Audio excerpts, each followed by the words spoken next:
saya mohon maaf ya, kita bisa sebut misalkan ada di pesantren kah, atau di Kementerian Agama kah, atau di mana. Nah, di tempat-tempat yang seperti itu, kemaksiatan itu jumlahnya sama banyaknya. Saya mohon maaf, tapi silahkan cross check apakah ini benar atau tidak. Contohnya di pesantren, kemaksiatannya sama atau bahkan lebih banyak seperti di sekolah pada umumnya. Bullying di sana banyak. Ngomong kasar, penghakiman, bikin orang stres, depresi, banyak. Yang nyuri, yang nyolong, yang ngebegal, banyak. Yang mempersekusi, yang memeras orang di dalamnya, itu juga banyak. Aktivitas seksual, itu banyak juga. Bahkan aktivitas seksual yang menyimpang. Saya merasa resah dan risau ketika ada orang yang membawa simbol-simbol Islam, tetapi justru malah merusaknya gitu, merusak citra Islam yang positif. Jadi yang saya pahami adalah bahwa yang dimaksud dengan ulama itu adalah orang yang pintar, orang yang cerdas, orang yang memiliki ilmu pengetahuan yang luar biasa dalam ilmu agama. Tapi pengetahuan dalam ilmu agama itu kan wajib untuk untuk mewujud dalam kehidupan, kan gitu. Nah, jadi maka ulama itu pasti soleh gitu. Nah, salah satu masalah di Indonesia adalah kriteria orang disebut ulama itu adalah kalau dia bisa berbahasa Arab, kalau dia bersorban, memahami ulama seperti cara pandang orang zaman dulu. Jadi maksudnya yang dimaksud dengan ulama itu adalah yang kontribusinya kepada masyarakat positif, yang masyarakat mencintai mereka, yang kedekatan mereka dengan kemanfaatan itu sangat besar, yang bahwa mereka itu memberikan contoh yang baik, suri tauladan yang baik, dan sebagainya. Nah ini kan sebenarnya karakteristik ulama yang di zaman dulu memang seperti itu. Cuman sekarang tuh enggak. Jadi hanya gara-gara seorang itu bisa berbahasa Arab, dia tetap disebut ulama walaupun dia kata-katanya merusak. Iya, seharusnya ulama itu menjadi panutan. Ulama itu adalah representasi dari Islam. Jangan sampai representasi dari Islam itu justru malah membuat Islam memiliki citra yang semakin negatif. Kan zaman sekarang itu citra Islam itu negatif. Ditambahin sama orang-orang yang seperti itu. Gitu sih Bu, kritikan saya. Kan gini, masyarakat kita itu, ini saya mohon maaf ya, saya nggak sebutin untuk semua. Jadi masyarakat bernalar rendah itu juga adalah masyarakat yang kemampuan abstraksinya rendah. Masyarakat yang bernalar rendah dan abstraksi rendah akhirnya apa? Mereka tidak bisa mendefinisikan sesuatu kecuali melalui simbol-simbol yang kontras dan jelas gitu. Jadi mereka misalkan memahami bahwa yang dimaksud ulama itu, mereka sulit untuk memahami bahwa yang dimaksud dengan ulama itu kriterianya holistik gitu. Kriterianya bahwa dia itu secara akidahnya baik, kemudian tutur sapanya baik, berkontribusi pada masyarakat, karya-karyanya diterima sama masyarakat. Itu kan holistik, luas gitu. Nah, orang yang bernalar rendah tidak bisa menangkap luasnya definisi dan kriteria itu. Misalkan gini lah ya, PKI haram. Kenapa? Karena ateis gitu. Kan sebenarnya PKI itu luas. PKI itu ada yang muslim, ada muslim yang taat, ada yang baragajulan, bahkan ada yang kapitalis luar biasa, ada dan lain sebagainya, luas sekali. Dan ini tidak bisa langsung disaklek hanya dalam sebuah pernyataan bahwa kalau PKI pasti ateis gitu.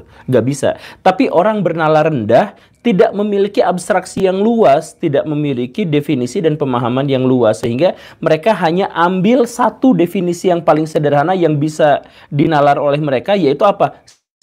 Simbol. PKI simbolnya ateis, maka semua PKI sama dengan ateis gitu. Nah ini yang di Indonesia itu kejadiannya seperti itu. Jadi ulama ya bahasa Arab gitu. Jadi kalau dia bisa berbahasa Arab, mau kacaunya akhlaknya kayak gimana, dia tetap disebut ulama gitu. Akhirnya saya sendiri suka merasa prihatin misalkan ketika ada di pesantren, ada di berita disebutnya ulama cabul misalkan, atau ustadz cabul gitu. Kan ulama tuh gak bisa cabul. Tapi karena mereka terjebak pada definisi yang terlalu sempit dengan kriteria yang terlalu sempit, maka kita memang seperti itu gitu pada akhirnya. Kalau misalkan kita berbicara tentang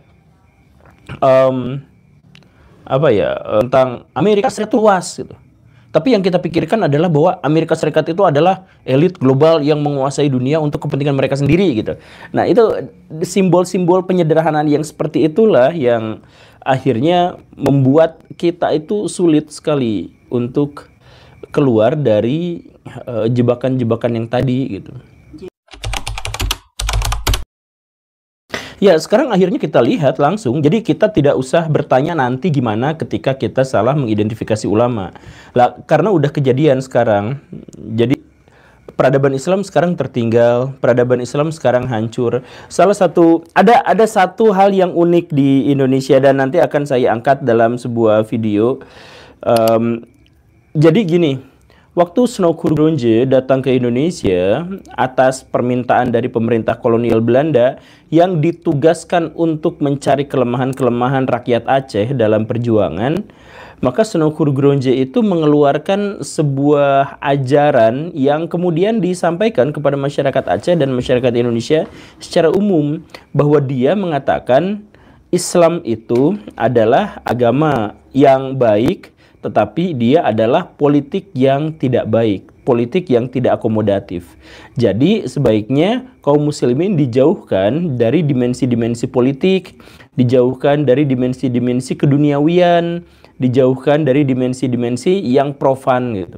Nah, itulah yang sekarang dipakai oleh orang-orang muslim. Jadi Snouck Hurgronje di satu sisi dianggap sebagai antek Belanda, dianggap perusak Islam dan sebagainya, tapi kaum muslimin justru mengikuti ajarannya dengan memilah mana yang politis, mana Islam politis dengan mana Islam ibadah gitu. Padahal kan semestinya nggak bisa dipisah.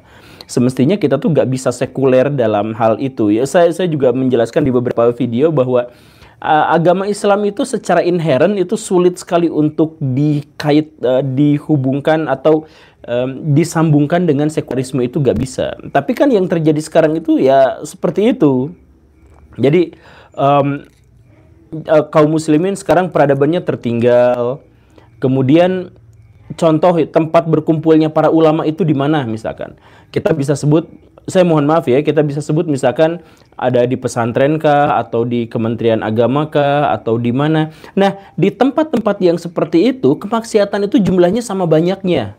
Saya mohon maaf, tapi silahkan cross check apakah ini benar atau tidak.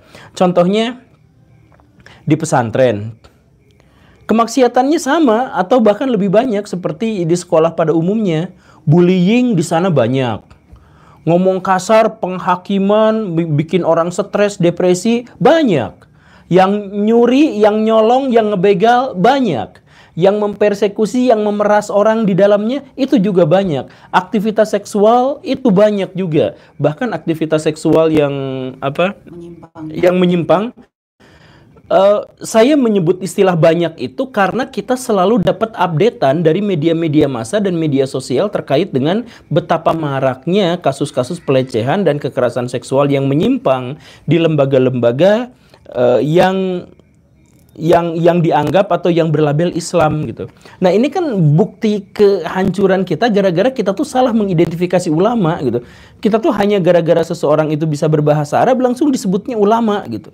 Makanya ketika mereka bikin pesantren, bahkan yang paling kotor sekalipun, yang banyak itu ya langsung aja diterima, kayak kasus yang kemarin di Tangerang itu kan, panti asuhan gitu, yang ngakunya terus pakai nama Islam gitu. Padahal itu pengurus-pengurusnya semuanya, saya mohon maaf ya, melakukan aktivitas seksual yang menyimpang gitu. Tapi ya dianggap aja itu bagian dari Islam gitu.